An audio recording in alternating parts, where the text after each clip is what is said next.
आठ ही काठ के कोठरिया हो दीनानाथ, रूपे छंद लागल केवाड़।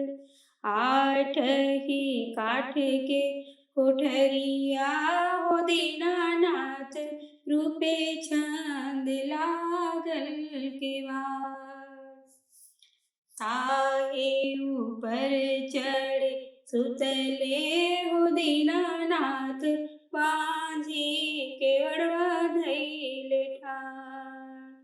आठ ही काठ के केवड़िया हो दीनानाथ, रूपे छंद लागल केवाड़।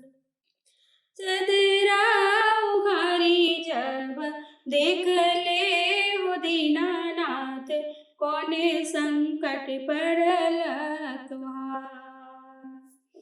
चदरा उघारी जब देख ले हो दीनानाथ, कौने संकट पड़ल तुम्हार।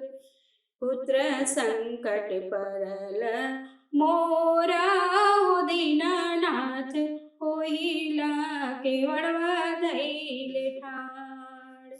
पुत्र संकट पड़ल मोरा हो दीनानाथ, होइला केवड़वा धैले ठाड़।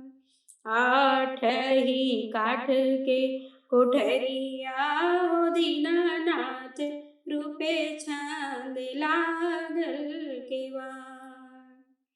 चदरा उघारी जब देख ले हो दीनानाथ, कौने संकट पड़ल तुम्हार।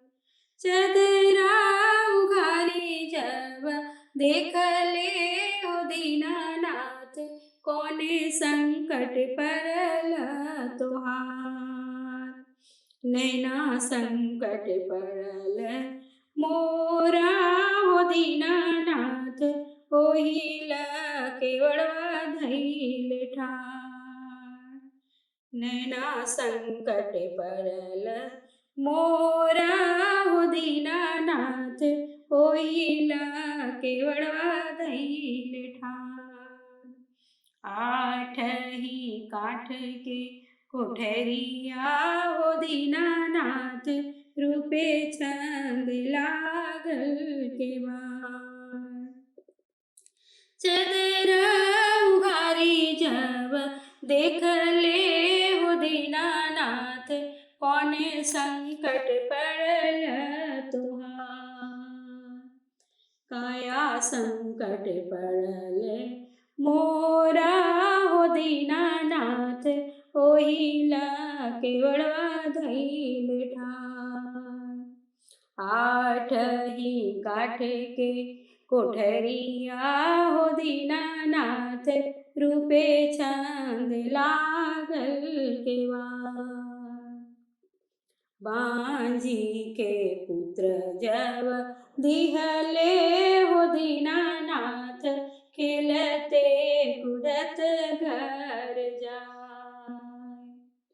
अंधरा के आँख दियले कोड़िया को काया, हंसते बोलत घर जाय। आठ ही काठ के कोठरिया हो दीनानाथ, रूपे छंद लागल केवाड़।